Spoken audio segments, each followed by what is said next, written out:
gives me immense joy and honor to welcome each and every one of you to this meaningful gathering. We are privileged to have among us our esteemed guests, scholars and administrators, and all of you who have taken time to join us. Without further ado, let us begin today's program, which seeks to highlight the timeless wisdom of His Holiness the Great 14th Dalai Lama and explore the themes that continue to inspire and guide people across the world. May I now invite Mr. Lubusringla, Tibetan Settlement Administrator of Mysore, to deliver the opening remarks for today's program. Honorable Chief Guest, Reverend Dr. Pravin Maris S.J., Dr. Ronald Nazareth, the Registrar, Dr. Pravin, Dr. Alvin Tessa, the Registrar, invited speaker, Venerable Geshe Abdullah, respected dignitaries, esteemed faculty members, dear students, and gentlemen. A very warm welcome to each one of you. It is indeed an honor and a profound privilege to stand before you today to mark a momentous occasion, a special talk aimed at 4 principal commitments, and a brief on the life and legacy of His Holiness the 14th Dalai Lama of Tibet. Your presence here today is a powerful reflection and a shared value that unites us. Value of compassion, peace, human dignity, global responsibility. To briefly provide the context and purpose of this event, the Central Tibetan Administration has officially declared the period from 6th July 2025 to 5th July 2026 as the Year of Compassion in celebration of 90th birth anniversary of His Holiness, the Great 14th Dalai Lama. This year-long global initiative serves not only as a tribute to His Holiness' extraordinary life and legacy, but also a call to action, inviting all of us to embody and amplify the values. Today's talk is a significant contribution to this global movement, a platform not only to reflect on those profound commitments, but also to draw inspiration from the exemplary life of His Holiness, who continues to be a beacon of hope and wisdom for millions around the world. Now, allow me to honor and introduce our distinguished speaker for the day, Venerable Geshe Abdullah. Keeps you inspired and empowered to become the ambassador of compassion in your own life, communities, and professions. Remember always, be kind whenever possible, and it is always possible. Let us all leave this gathering today with a renowned hope and strengthened commitment to make compassion not just an idea, but to lead reality in our daily actions. Thank you all once again for your presence, your attention, and above all, your shared commitment to a more peaceful, compassionate world. Thank you so much.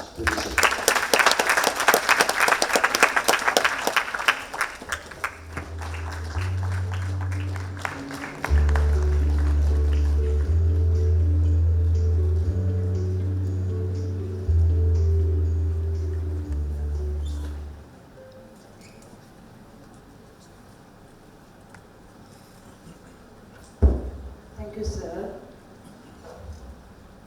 Life and the contribution of His Holiness the Great 14th Dalai Lama.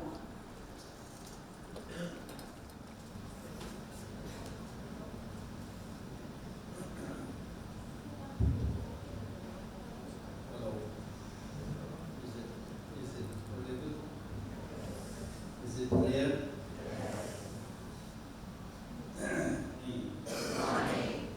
Delay.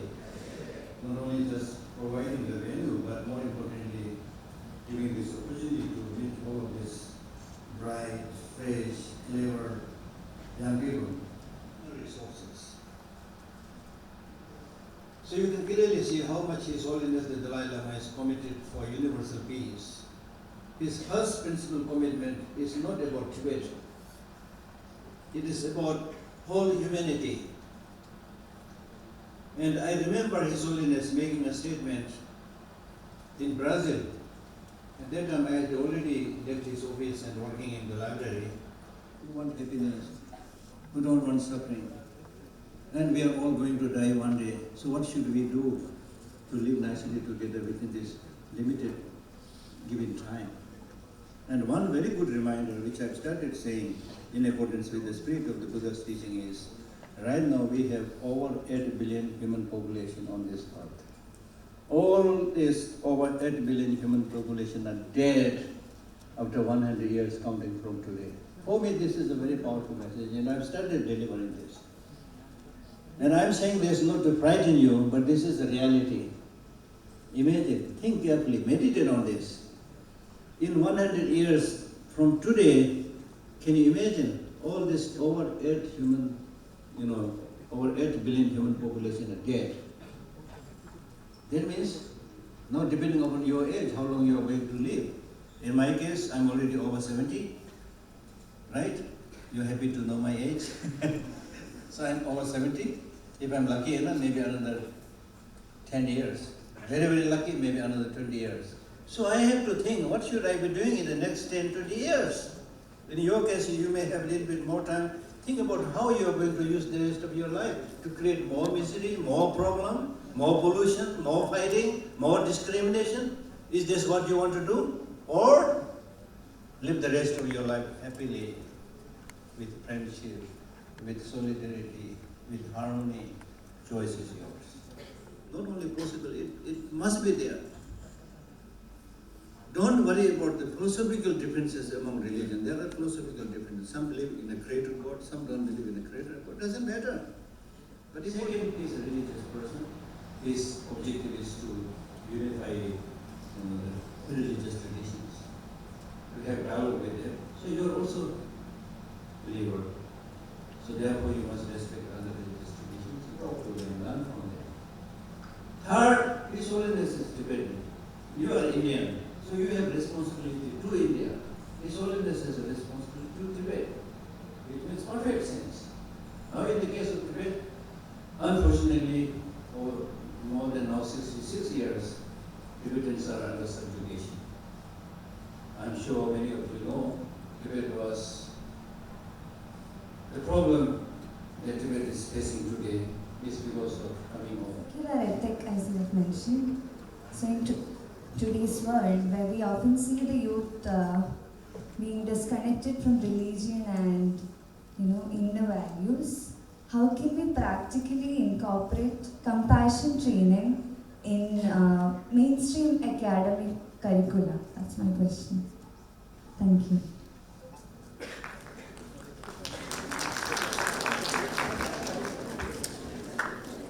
I do not know whether another important way of doing Don't you think it's important to have a balance too, where you should expel your anger instead of maybe bottling it in? No. Don't misquote me. I misunderstood you. No. Please be careful, okay? I am a student of logics. So I'm very careful about the words that I use. I did not say don't express anger. And people are turning blind towards humanity. Is there any specific reason for it, or is there any way we can regain it back? I have seen youth also people who have aged, they are turning blind towards humanity. So I wanted to ask this. Yeah, because we go more for immediately available things. We go more for sensual pleasures than long-term happiness, right? You use, today the whole world is running. Everybody says I'm busy, right? But I'm telling you, it is not important to be busy. What is important is what are you busy about? When I ask this question, what are you busy about? I think it is okay to forgive people. If yes, till what extent? Is there a limit or no? I tell you, forgive, but remember the names.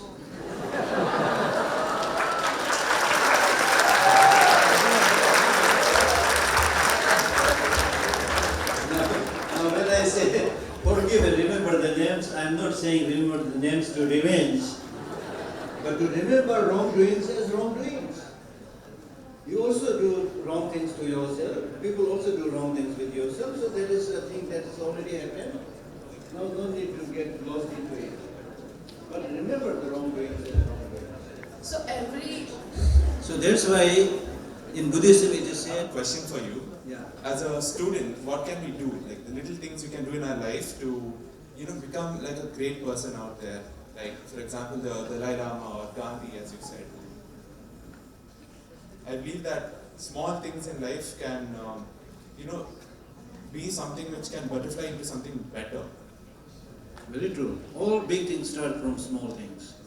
In fact, the smallest thing has the greatest power actually.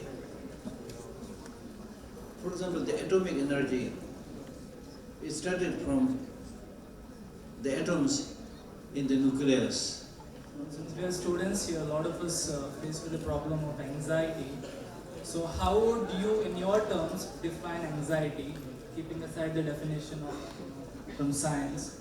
And what measures would you suggest us to tackle anxiety?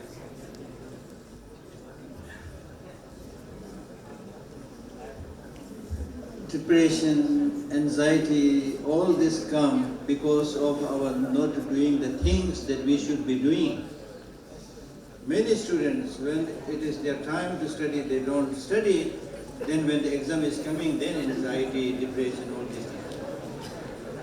So right from the beginning, militarization, like in nations like even Japan, or like authoritarianism or dictatorship, where nations try to take control of things, like control of communities like yours. How do you think a Tibetan community would survive the world?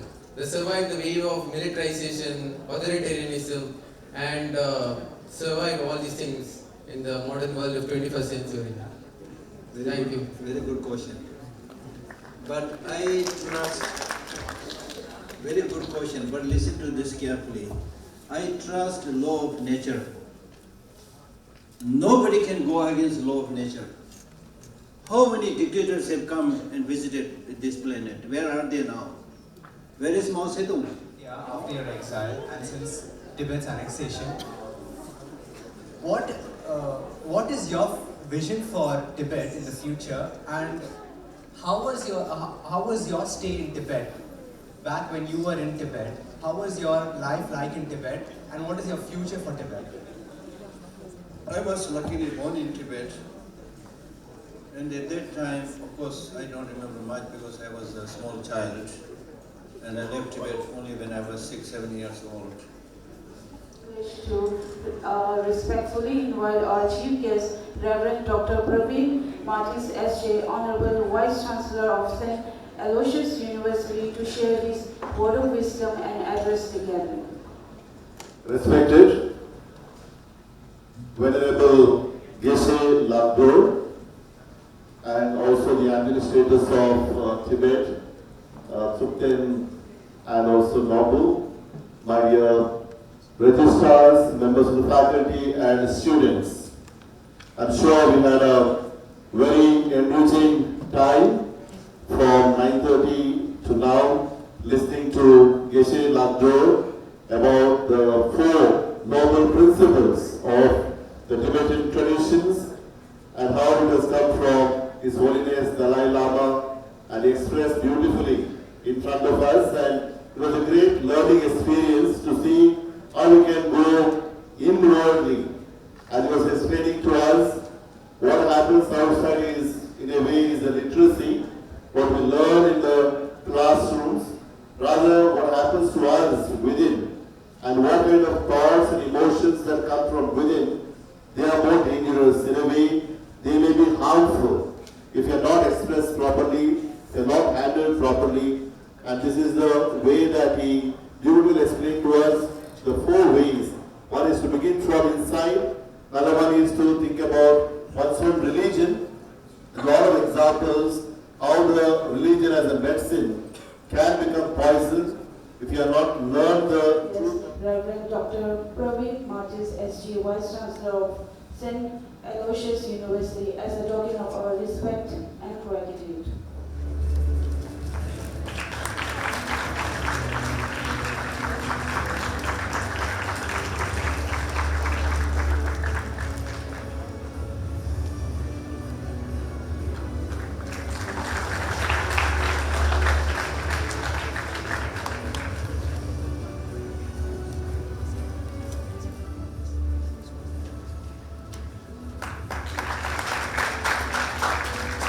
be kept in the library for all the students.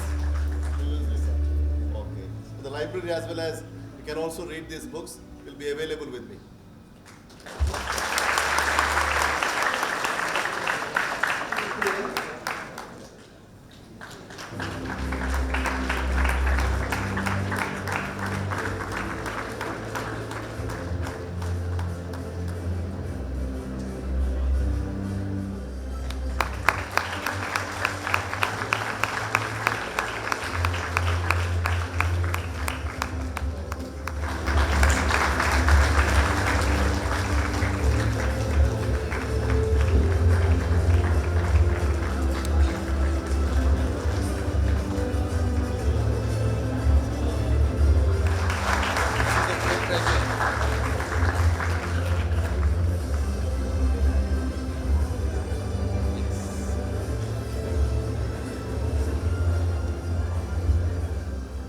With this respect, I would like to request our Venerable Geshe Natula to kindly do the honor of presenting a special set of 6 books authored by His Holiness the 14th Dalai Lama to the University Library. I now most respectfully invite the Honorable Vice Chancellor, Reverend Dr. Praveen Martis, SG, to kindly accept this meaningful gift on behalf of the University Library.